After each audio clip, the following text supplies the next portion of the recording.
నెల్లూరు నగరం 13వ డివిజన్కి చెందిన జనసేన పార్టీ నెల్లూరు నగర ప్రధాన కార్యదర్శి జీవన్ కుమార్ నేతృత్వంలో సుమారు 100 మంది ఆ పార్టీకి రాజీనామా చేశారు. ఈ సందర్భంగా నెల్లూరులోని ఎంపీ విజయసాయిరెడ్డి క్యాంపు కార్యాలయంలో ఎంపీ విజయసాయిరెడ్డి, వైఎస్సార్ కాంగ్రెస్ పార్టీ జిల్లా అధ్యక్షుడు ఎమ్మెల్సీ పర్వతరెడ్డి చంద్రశేఖరరెడ్డిల సమక్షంలో వైఎస్సార్ కాంగ్రెస్ పార్టీ తీర్థం పుచ్చుకున్నారు. వారందరికీ వైసీపీ కండువాలు కప్పి పార్టీలోకి సాదరంగా ఆహ్వానించారు. అనంతరం విజయసాయిరెడ్డి మీడియాతో మాట్లాడారు. ఇటీవల విశాఖపట్నంలో వెలుగులోకి వచ్చిన మాదక ద్రవ్యాల దిగుమతి వ్యవహారంలో సంబంధం ఉన్నవారంతా తెలుగుదేశం పార్టీకి, చంద్రబాబు సామాజిక వర్గానికి సంబంధించిన వారేనని విచారణలో తేలిందన్నారు. ఆ విషయాన్ని అనుకూలంగా మార్చుకొని టీడీపీ నేతలు వైఎస్సార్సీపీ పైన, తనపైన, తమ పార్టీ నాయకులపైన అసత్య ఆరోపణలు చేస్తున్నారని మండిపడ్డారు. ఈ ఎన్నికల్లో చంద్రబాబు తమ కూటమికి 160 సీట్లు వస్తాయని భ్రమపడుతున్నాడని, నిజానికి చంద్రబాబు నాయుడికి 6 సీట్లకు మించి రావని విజయసాయిరెడ్డి అన్నారు. చంద్రబాబుకి ఇవి ఆఖరి ఎన్నికలని అన్నారు. ఆయన వయసు భారం పెరగడంతో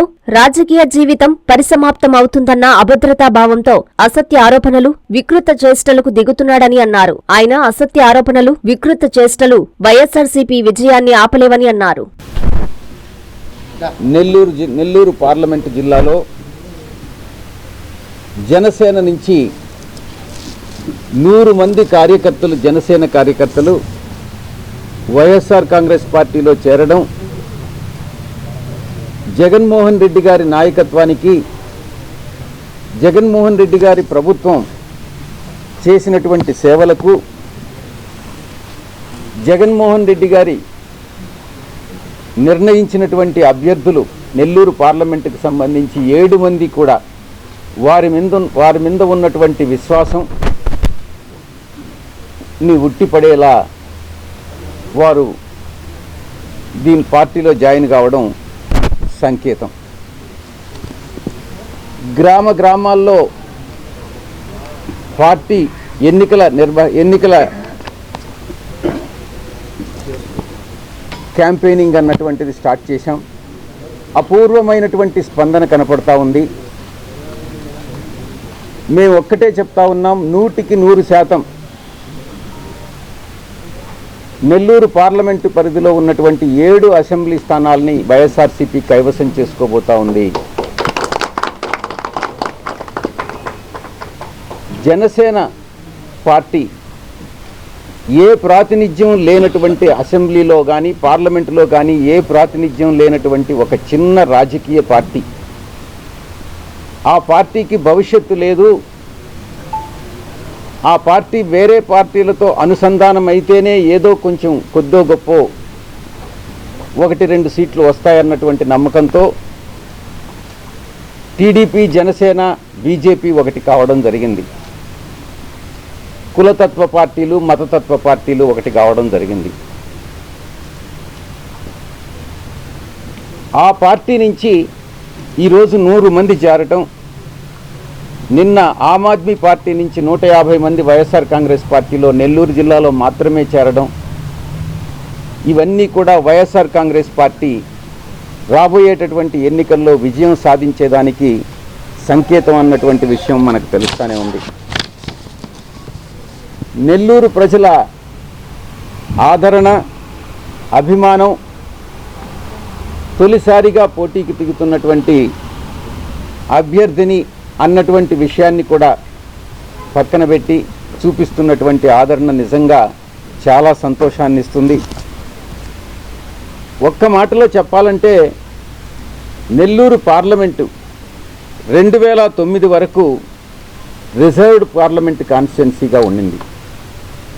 ఆ కాలంలో నెల్లూరు జిల్లాకు చెందినటువంటి నాయకులందరూ కూడా, పెద్ద నాయకులందరూ కూడా, హేమాహేమీలందరూ కూడా పొరుగు జిల్లాలకి, ఒంగోలుకు కానీ, నరసరావుపేటకు కానీ, విశాఖపట్నం కానీ తరలి వెళ్ళి అక్కడ నుంచి పోటీ చేస్తున్నటువంటి పరిస్థితి. నిజంగా చాలా ఆనందకరమైనటువంటి విషయం. నా మొట్టమొదటి ప్రత్యక్ష ఎన్నిక నా సొంత స్థానం నెల్లూరు నుంచి పోటీ చేయడం అన్నటువంటిది నా యొక్క అదృష్టంగా పరిగణిస్తా ఉన్నా. గతాన్ని కానీ తీసుకుంటే వైఎస్ఆర్ కాంగ్రెస్ పార్టీలో నేను 2011లో పార్టీ ఆవిర్భవించిన తర్వాత 2014 నుంచి పార్టీ కోసం పనిచేస్తూ వచ్చాను. పార్టీ వ్యవహారాలన్నీ చూసుకుంటూ ఇంచుమించుగా రాష్ట్రంలో ప్రతి రీజియన్కి కూడా మొట్టమొదట గోదావరి జిల్లాలకి రీజనల్ కోఆర్డినేటర్గా వ్యవహరించాను. ఆ తర్వాత ఉత్తరాంధ్రకు రీజనల్ కోఆర్డినేటర్గా వ్యవహరించాను. ఆ తర్వాత రాయలసీమలో కొన్ని జిల్లాలకి రీజనల్ కోఆర్డినేటర్గా వ్యవహరించాను. ఆ తర్వాత కోస్తా జిల్లాలకి నెల్లూరు, ఒంగోలు, బాపట్ల, తిరుపతి ఈ నియోజకవర్గాలకి ఇంచుమించుగా రాష్ట్రంలో ప్రతి జిల్లాకి నేను సమన్వయకర్తగా వ్యవహరించడం జరిగింది. పార్టీ జాతీయ ప్రధాన కార్యదర్శిగా, నేషనల్ జనరల్ సెక్రటరీ, పార్లమెంటులో YSR Congress party parliamentary party నాయకుడిగా సేవలు అందిస్తూ పార్టీకి వచ్చాను. ఒక అపూర్వమైనటువంటి ఒక అనుభవాన్ని సంపాదించుకోవడం నిజంగా నాకు చాలా సంతోషంగా ఉంది. ఆ యొక్క అనుభవంతో నెల్లూరు అభివృద్ధికి, నెల్లూరు పట్టణ ప్రాంత ప్రజల, పార్లమెంటు ప్రజల, జిల్లాలో ఉండేటటువంటి ప్రజలందరి సమస్యల పరిష్కారానికి నేను కృషి చేస్తానని మీ అందరికీ కూడా ఈ సందర్భంగా తెలియజేసుకుంటా ఉన్నా. పార్లమెంటు పరిధిలో ఉన్నటువంటి 7 అసెంబ్లీ స్థానాల నుంచి అభ్యర్థుల నుంచి, శాసనసభకు పోటీ చేసే అభ్యర్థుల నుంచి లభిస్తున్నటువంటి సహకారం, వారి మద్దతు మా గెలుపుపై పార్టీలో పెరిగినటువంటి విశ్వాసాన్ని ప్రతిబింబిస్తూ ఉంది. ఈ యొక్క జనాదరణ చూసి తెలుగుదేశం పార్టీకి చాలా కంటగింపుగా తయారు కావడం, అబద్ధాల ప్రచారంతో అభాండాలన్నింటినీ కూడా వైఎస్ఆర్ కాంగ్రెస్ పార్టీ మీద వేస్తూ గెలవాలని చూస్తున్నటువంటి చంద్రబాబు టీడీపీకి ఎదురయ్యేది ఘోర పరాజయమేనన్నటువంటి విషయంలో ఎటువంటి సందేహము లేదు. ప్రచార సందర్భంగా పార్టీ నాయకులు కానీ, మా కార్యకర్తల్లో కానీ ఉరకలేస్తున్నటువంటి ఉత్సాహం, 2024లో పార్టీని గెలిపించుకొని శ్రీ జగన్మోహన్ రెడ్డి గారిని మరొక్కసారి ముఖ్యమంత్రి స్థానంలో చూడాలన్నటువంటి ఆకాంక్ష నిజంగా అభిలషణీయమైనటువంటిది అని నేను ఈ సందర్భంగా చెప్తా ఉన్నా. నేను ఒకటే చెప్తా ఉన్నా, తెలుగుదేశం పార్టీకి ఒక ఎంపీ, నెల్లూరు జిల్లా నుంచి ఒక ఎంపీ క్యాండిడేట్ దొరక్క వైఎస్ఆర్ కాంగ్రెస్ పార్టీ నుంచి, పాలకపక్షం నుంచి ఫిరాయించినటువంటి ఒక వ్యక్తికి చంద్రబాబు పార్టీ టికెట్ ప్రకటించడం, ఆయన పార్టీకి ఎదురయ్యేటటువంటి ఓటమికి ఆ పార్టీ, తెలుగుదేశం పార్టీ దివాలా కోరుతనానికి నిదర్శనం కాదా అని నేను ప్రశ్నిస్తా ఉన్నా. లోక్సభ అభ్యర్థికి, శాసనసభ స్థానాల మధ్య అభ్యర్థులకు మధ్య వైఎస్ఆర్ కాంగ్రెస్ పార్టీలో పార్లమెంటు అభ్యర్థికి, అటు శాసనసభకు పోటీ చేస్తున్నటువంటి అభ్యర్థులకి మధ్యన సంఘీభావం, ఇప్పుడున్నటువంటి వైఎస్ఆర్ కాంగ్రెస్ పార్టీలో ఉన్నటువంటి సంఘీభావం, పరస్పర సహకారం వైఎస్ఆర్ కాంగ్రెస్ పార్టీ రాబోయేటటువంటి ఎన్నికల్లో ఒక ఘన సంకేతానికి, ఘన విజయానికి సంకేతంగా భావించవచ్చు అని నేను సందర్భంగా చెప్తా ఉన్నా. మా పార్టీలో రాజకీయంగా, ఆర్థికంగా ప్రయోజనం పొందినటువంటి వ్యక్తులు పార్టీ ఫిరాయించి, పేర్లే చెప్పుకోవచ్చు, కోటంరెడ్డి శ్రీధర్ రెడ్డి కానీ, వేమిరెడ్డి ప్రభాకర్ రెడ్డి కానీ, ఇంకా చిన్న చిన్న చోటా నాయకులందరూ ఉన్నారు, చెప్పాల్సినటువంటి అవసరం లేదు, రూప్ కుమార్ యాదవ్ అని వీళ్ళందరూ కూడా చోటా మోటా నాయకులందరూ కూడా, వీళ్ళందరూ కూడా ఓటమి భయంతో ఎంత రెచ్చిపోయి మాట్లాడుతున్నారని అంటే, నైతిక విలువలను కూడా పక్కన పెట్టి బురద చల్లేటటువంటి ఒక దురుద్దేశంతో, ఎదుటి వ్యక్తిపై బురద చల్లితే వాళ్లే కడుక్కుంటారులే అన్నటువంటి సిద్ధాంతాన్ని నమ్మి ఒక వీధి రౌడీల్లాగా, ఒక చిల్లర మనుషుల్లాగా ఈరోజు మాట్లాడడం నిజంగా చాలా బాధ కలిగిస్తూ ఉంది. నిరాధారమైనటువంటి నిందారోపణలు, శాపనార్థాలతో వారిని అందరినీ కూడా పురికొల్పుతున్నటువంటి టీడీపీ నాయకత్వానికి ఓటమి తప్పదు అన్నటువంటి విషయం చాలా స్పష్టంగా తెలుసు. అందుకే ఇటువంటి పరిస్థితి ఈరోజు నెలకొల్పుతూ ఉంది. వారిలో మాట్లాడుతున్నప్పుడు కనపడుతున్నటువంటి అసూయ, ద్వేషం, రాజకీయ విద్వేషాలతో ఎన్నికల వాతావరణాన్ని ఈ వ్యక్తులందరూ కూడా చాలా కలుషితం చేస్తూ ఉన్నారు. ఏదో ఈ మధ్యన విశాఖపట్నంలో ఏదో సంధ్య అక్క అంట, వారెవరో కూడా నాకు తెలియదు, అక్కడ ఏదో సమ్ కంటైనర్లో మాదక ద్రవ్యాలు వచ్చాయట. ఆ మాదక ద్రవ్యాలు వచ్చిన సంగతి కూడా మనకు తెలియదు.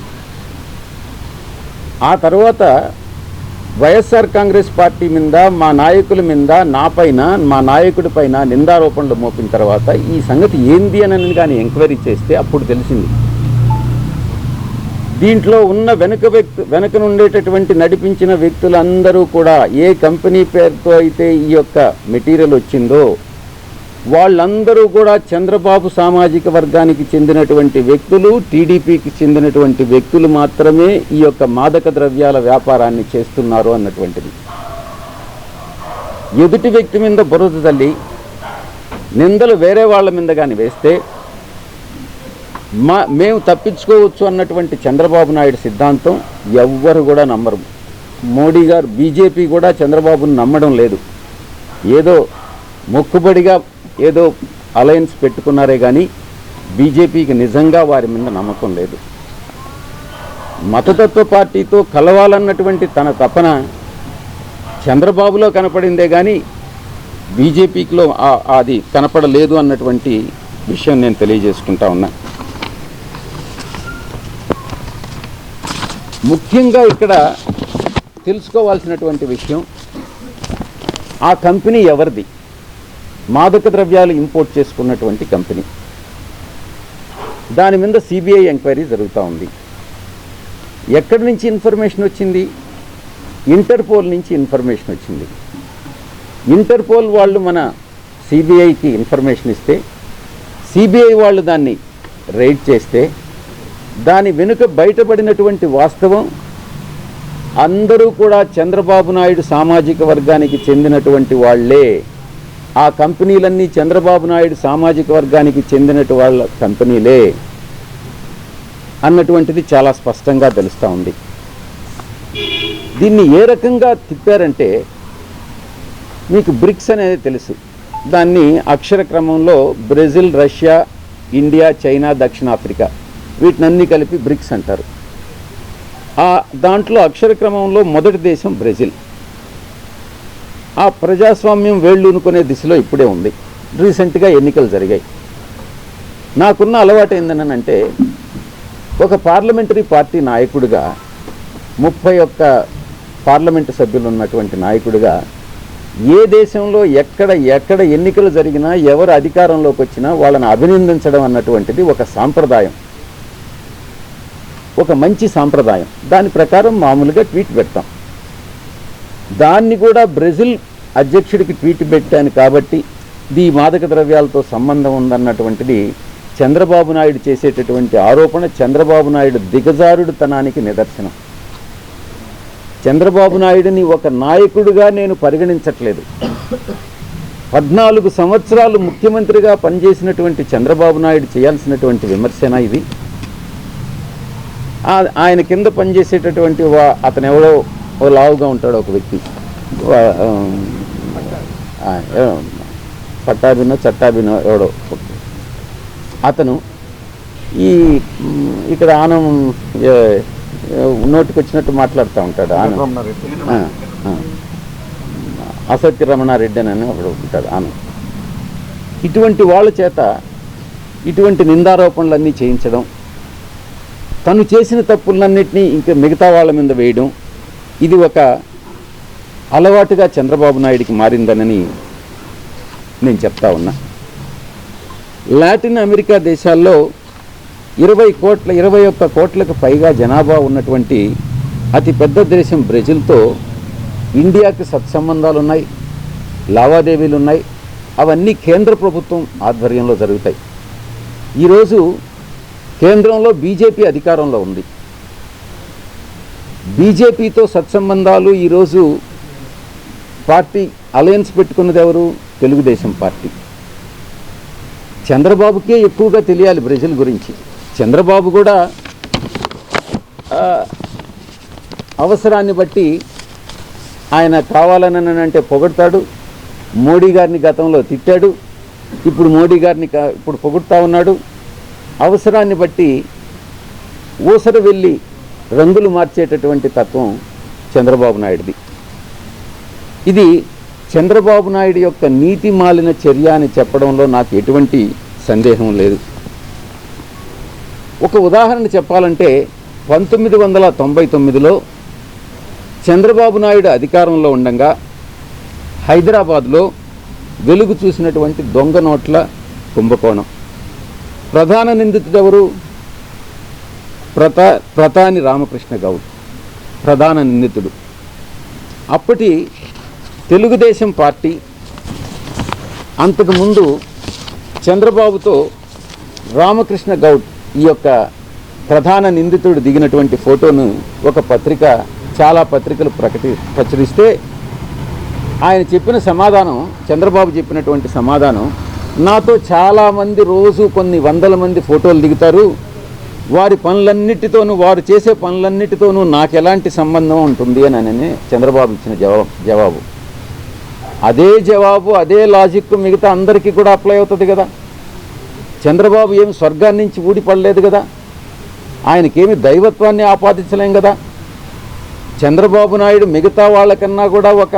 మిగతా వాళ్ళన్నా కూడా ఒక సామాన్య పౌరుడు అబద్ధాలు చెప్పడు. చంద్రబాబు నాయుడు అనేటటువంటి వ్యక్తి ఒక అబద్ధాల కోరు, ఒక అవకాశవాది, ఒక అధికార పిచ్చి కలిగినటువంటి వాడు, వ్యామోహం కలిగినటువంటి వాడు, అధికారం కోసం ఎంతకైనా దిగజారేటటువంటి స్వభావం కలిగినటువంటి వాడు, తన సొంత మామనే వెన్నుపోటు పొడిచినటువంటి ఒక నీతి మాలినటువంటి ఒక వ్యక్తి. అతను చెప్పే లాజిక్ మిగతా వాళ్ళకి కూడా అప్లై అవుతుందన్నటువంటిది అర్థం చేసుకోవాలి.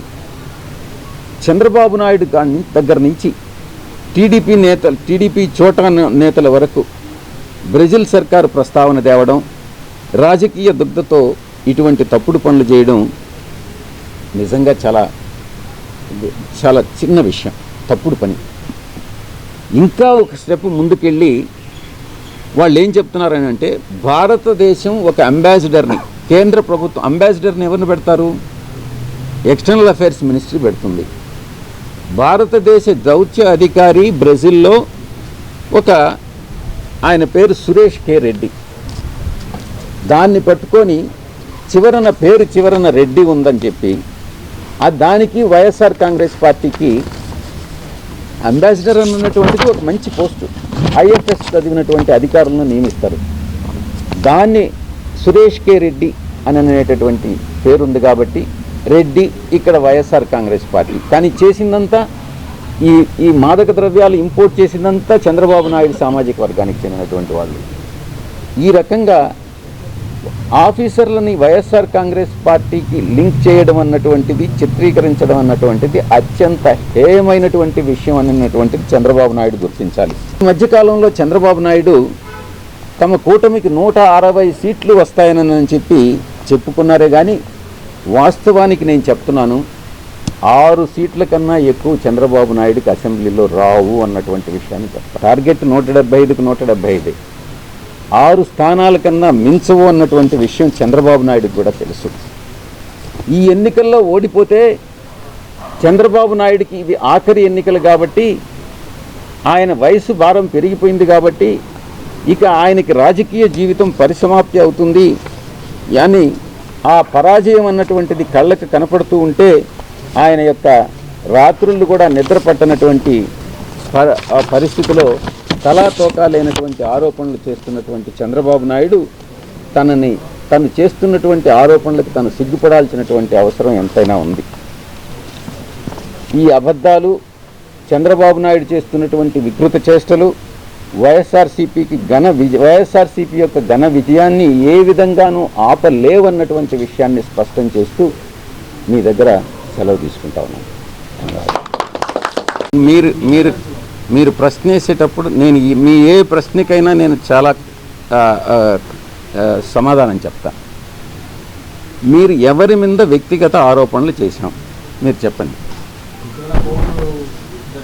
ప్రసన్న కుమార్ రెడ్డి గారు కానీ అనిల్ కుమార్ యాదవ్ గారు కానీ ఇచ్చినటువంటి ఆబ్జర్వేషన్స్, నేను ఆరోపణలనే పదం వాడట్లేదు, ఆబ్జర్వేషన్స్ ఏదైతే ఉన్నాయో ఆ ఆబ్జర్వేషన్స్లో ఏదైనా అసత్యాలు ఉన్నాయా అంటే నిజాలు కానివి అవాస్తవాలు ఏమన్నా ఉన్నాయా అని నేను మిమ్మల్ని తిరిగి ప్రశ్నిస్తున్నాను. మీరు చెప్పండి, అవి నిజాలా, నిజం కాదా, వాస్తవాలా, అవాస్తవాలా? ఈ యొక్క ఎన్నికలు 2024లో జరుగుతున్నటువంటి ఎన్నికలు ధర్మానికి అధర్మానికి, వాస్తవాలకి అవాస్తవాలకి, నిజాలకి అబద్ధాలకి జరుగుతున్నటువంటి పోరాటం. దాంట్లో ఎవరు ఈ యుద్ధాన్ని స్టార్ట్ చేశారు, ఎవరు ఈ అనైతిక యుద్ధాన్ని ఎవరు స్టార్ట్ చేశారు? మొట్టమొదట నేను ఇక్కడ ఉండను, ఎన్నికలు అయిపోయిన తర్వాత విజయసాయిరెడ్డి ఈ ఊర్లో ఉండడు, కనిపించడు అన్నటువంటి ఆరోపణ చేసింది తెలుగుదేశం పార్టీ. చోటా మోటా నాయకులందరూ ఉన్నారు ఇక్కడ, వీధి రౌడీల్లాగా ప్రవర్తించేటటువంటి వాళ్ళు ఉన్నారు. శాసనసభకి ఎన్నికైనటువంటి వాళ్ళు కూడా వీధి రౌడీల్లాగా ప్రవర్తిస్తుంటే ఇక ప్రజాస్వామ్యం ఎక్కడికి పోతుంది? ఎక్కడ వ్యక్తిగత ఆరోపణలు? ఈరోజు నేను చెప్పిన దాంట్లో బ్రెజిల్కి సంబంధించి మాదక ద్రవ్యాలు ఇంపోర్ట్ చేసిన దాంట్లో ఏదైనా నేను చెప్పినటువంటి ఆబ్జర్వేషన్లో ఏదైనా అవాస్తవం ఉందా? ఎవరి పట్లైనా వ్యక్తిగత ఆరోపణ ఉందా? సిబిఐ ఎంక్వైరీ చేస్తూ ఉంది. సిబిఐ ఎంక్వైరీలో సత్యాలన్నీ కూడా బయటపడతాయి, ఛార్జ్ షీట్ ఫైల్ చేస్తారు. నేను చెప్పింది కానీ తప్పు అయితే అప్పుడు ప్రశ్నించండి. దాని వెనుక ఉన్నటువంటి వ్యక్తులు టీడీపీకి చెందిన వాళ్ళు కాదా, అవునా కాదా? చంద్రబాబు నాయుడు సామాజిక వర్గానికి చెందిన వాళ్ళ కాదా? నేను ఎక్కడా కూడా అవాస్తవాలు చెప్పలేదే మీకు. టీడీపీ తెలుగుదేశం పార్టీ పుట్టింది 1982లో. రాజ్యాంగం అన్నటువంటిది అమల్లోకి వచ్చింది స్వాతంత్రం వచ్చిన తర్వాత. కాన్స్టిట్యూయెంట్ అసెంబ్లీ అన్నటువంటిది కాన్స్టిట్యూట్ చేసి ఇంచుమించు 3-4 సంవత్సరాల కాలం పాటు ప్రతి ఒక్క క్లాసుని కూడా వివరంగా దాని మీద చర్చించి ఆ తర్వాత రాజ్యాంగాన్ని ఆమోదించి 1950వ సంవత్సరంలో అది రిపబ్లిక్ డే అని చెప్పి పిలుచుకొని అమల్లోకి వచ్చింది. రాజ్యాంగంలో చాలా స్పష్టంగా పొందుపరిచారు, ఏ వ్యక్తి ఏ సభలో మెంబర్గా, పార్లమెంటు మెంబర్గా కానీ అసెంబ్లీలో మెంబర్గా కానీ ఉంటే ఇంకొక సభకి ఎన్నికైతే ఎప్పుడు రాజీనామా చేయాలి, ఎప్పుడు ఎంత పీరియడ్ లోపల రాజీనామా చేయాలి, రాజీనామా చేయకుంటే ఏమవుతుంది అన్నటువంటిది చాలా స్పష్టంగా చెప్పబడింది. తెలుగుదేశం పార్టీ ప్రస్తుత అధినేత చంద్రబాబు నాయుడు రాజ్యాంగాన్ని రచించినటువంటి వాడు కాదు. కనీసం రాజ్యాంగాన్ని గురించి పూర్తిగా అవగాహన ఉందని కూడా నేను అనుకోవట్లేదు చంద్రబాబు నాయుడికి. ఎవరైతే ఈ ఆరోపణ చేస్తున్నారో వాళ్ళకి రాజ్యాంగం పట్ల అవగాహన ఉందానని నేను ప్రశ్నిస్తూ ఉన్నా. నాకు తెలుసు రాజ్యసభకు ఎప్పుడు రాజీనామా చేయాలి, లోక్సభకు నేను గెలుస్తానా లేదా అన్నటువంటి విషయం నాకు తెలుసు. 100% పత్రికాముఖంగా నేను చెప్తా ఉన్నా. 7 అసెంబ్లీ స్థానాలకు 7 గెలుస్తాం, ఇంక్లూడింగ్ నెల్లూరు సిటీ. వాళ్ళు ప్రచారం చేసుకుంటున్నారు, నెల్లూరు సిటీని భారీ ఎత్తున మేము గెలుస్తామని టీడీపీ ప్రచారం చేసుకుంటున్నారు. తప్పకుండా వైఎస్ఆర్సీపీ కైవసం చేసుకుంటుంది. ఈరోజు తెలుగుదేశం పార్టీ అభ్యర్థి విద్యతో వ్యాపారం చేసేటటువంటి వ్యక్తిని ప్రజలు నమ్మట్లేదు. విద్యలో కూడా విద్య, వైద్యం అన్నటువంటిది ఈ రెండు కూడా చాలా ఒక ఒక భగవత్ సంకల్పంతో కూడుకున్నటువంటివి. వాటిని ప్రతి ఒక్కరూ కూడా చాలా చాలా ఉన్నతంగా చూస్తారు. అటువంటి విద్యతో వ్యాపారం చేసేటటువంటి వ్యక్తిని నెల్లూరు ప్రజలు తప్పకుండా ఆమోదించరు.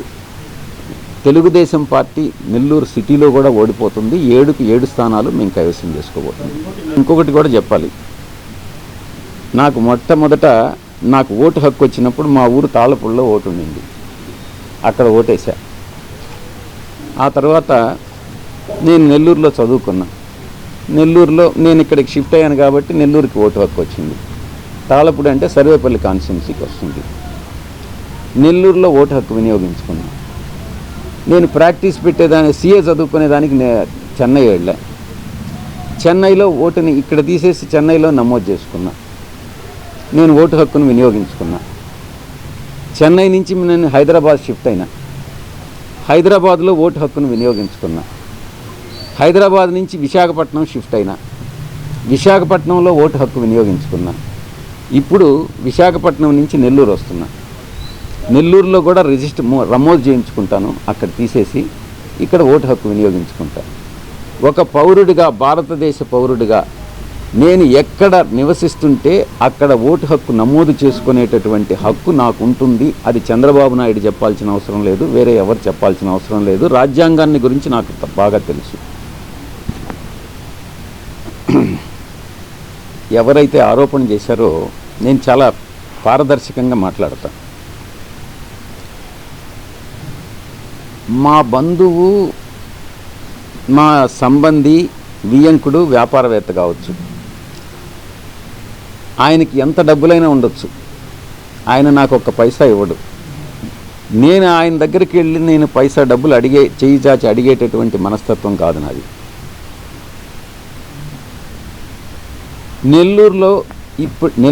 నెల్లూరు జిల్లాలో నాకు సొంత ఇల్లు కూడా లేదు. తప్పకుండా సొంత ఇల్లు కొనుక్కుంటా, ఇక్కడే స్థిరపడతా. అది కూడా మా ఊరికి వెళ్తానా, లేకుంటే నెల్లూరులో ఉండాలనా, లేకుంటే వేరే గ్రామం, చుట్టుపక్కల వేరే గ్రామం చూసుకోవాలనా, అది ఎక్కడననేది నేను డిసైడ్ చేసుకుంటా. అది నాకుండే హక్కు చంద్రబాబు నాయుడికి లేదు. నువ్వు ఇక్కడే ఉండాలని చెప్పేటటువంటి హక్కు చంద్రబాబు నాయుడికి లేదు. ఇక్కడే ఉంటా. ఏమడిగారు మీరు? Electoral bonds. వ్యాపారస్తులు ఎవరైనా, చంద్రబాబు నాయుడికి బంధువులు ఉండారు, సమీప బంధువులందరూ కూడా. గీతం యూనివర్సిటీ ఉంది, ఉదాహరణకి చెప్తున్నా. గీతం యూనివర్సిటీ వాళ్ళు ఉన్నారు. చంద్రబాబు నాయుడు బంధువర్గంలో చాలామంది ఇండస్ట్రియలిస్టులు అందరూ కూడా ఉన్నారు. వాళ్ళందరూ వ్యాపారవేత్తలు, ఇండస్ట్రియలిస్టులు ఏం చేస్తారంటే, ఈ యొక్క రాజకీయ విరాళాలు అన్నటువంటిది అధికారంలో ఉండే పార్టీకి 2 రూపాయలు ఇస్తే ప్రతిపక్షంలో ఉండే పార్టీకి 1 రూపాయి ఇస్తారు, లేకుంటే 50 పైసలు ఇస్తారు, వాళ్ళ మనస్తత్వాన్ని బట్టి. ఈ బాండ్స్, ఎలక్టోరల్ బాండ్స్ అన్నటువంటిది చట్ట వ్యతిరేకం కాదే. నేనేమి చంద్రబాబు నాయుడిని ప్రశ్నించలేదే. ఎలక్టోరల్ బాండ్స్ వ్యాపారవేత్తలు ఇచ్చుకుంటే Chandrababu Naidu Telugu Desam party electoral bonds తీసుకోలేదా? బీజేపీ తీసుకోలేదా? మీకు వివరాలు ఇవ్వమంటే నేను వివరాలు ఇవ్వగలను. గత ఎన్నికల్లో చంద్రబాబు నాయుడికి, టీడీపీ పార్టీకి ఎంత మొత్తం ఎలక్టోరల్ బాండ్స్ వచ్చాయి, బీజేపీకి ఎంత వచ్చాయి, వైఎస్ఆర్సీపీకి ఎంత వచ్చాయి అన్నటువంటిది చాలా స్పష్టంగా రికార్డ్స్లోనే ఉంది. అది చంద్రబాబు నాయుడు దాన్ని ఏదో ఇన్వెస్టిగేషన్ చేసి కనుక్కునేది ఏం లేదు. గీతం యూనివర్సిటీ వాళ్ళు కూడా ఇచ్చారు. చంద్రబాబు నాయుడు సామాజిక వర్గానికి చెందినటువంటి చాలామంది ఇండస్ట్రియల్ పారిశ్రామికవేత్తలందరూ బీజేపీకి ఇచ్చారు, తెలుగుదేశంకి ఇచ్చారు, వైఎస్ఆర్సీపీకి కూడా ఇచ్చుంటారు. ఇది సర్వసాధారణమైనటువంటి అంశం. దీన్ని రాజకీయం చేయాల్సినటువంటి అవసరం లేదు. ఒకవేళ అటువంటిది చంద్రబాబు నాయుడు చేసే ప్రయత్నం చేస్తే అది చంద్రబాబు నాయుడు అవివేకం అని అంటాను. 150 కోట్లు ప్యాలెస్ కానీ ఉంటే అది చంద్రబాబు నాయుడిని తీసేసుకోమని చెప్పు. నేను మీ ముందే చెప్తున్నా, 150 కోట్ల ప్యాలెస్ నాకు కానీ ఉంటే చంద్రబాబు నాయుడికి ఫ్రీగా రాసి ఇచ్చేస్తా, లేకుంటే లోకేష్ అడిగితే లోకేష్కి ఇచ్చేస్తా, లేకుంటే నువ్వు ఏ పత్రిక నుంచి 99 టీవీ నువ్వు అడిగినా కూడా ఇచ్చేస్తానబ్బా. ఎందుకు నువ్వు ఏదైనా బాండ్ తీసుకురా రాయించి ఇచ్చేస్తా నీకు. పేరు సాగర్ రెడ్డి పేరుతో నాకు 150 కోట్ల రూపాయల ఆస్తి కానీ ఉంటే, నేను భవంతి కానీ కట్టుకొని ఉంటే విశాఖపట్నంలో, సొంత ఇల్లే నెల్లూరులో లేదని అంటున్నా. నేను ఆరోపణలో వాస్తవాలు ఎంతననేది తెలుసుకోవాలి. నేను సాగర్ రెడ్డికి రాసి ఇచ్చేస్తున్నా. సాగర్ రెడ్డి ఇష్టం. Thank you. YSR Congress party జిల్లా అధ్యక్షులుగా ఎన్నికైన మా చంద్రశేఖర్ రెడ్డికి హార్దిక శుభాకాంక్షలు. మంచి మనిషి, సౌమ్యుడు, అందరికీ అన్ని వేళలా అందుబాటులో ఉండే ఎమ్మెల్సీ పర్వతరెడ్డి చంద్రశేఖర్ రెడ్డి గారిని వైఎస్ఆర్ కాంగ్రెస్ పార్టీ నెల్లూరు జిల్లా అధ్యక్షులుగా నియమించిన సందర్భంగా మా హృదయపూర్వక శుభాకాంక్షలు.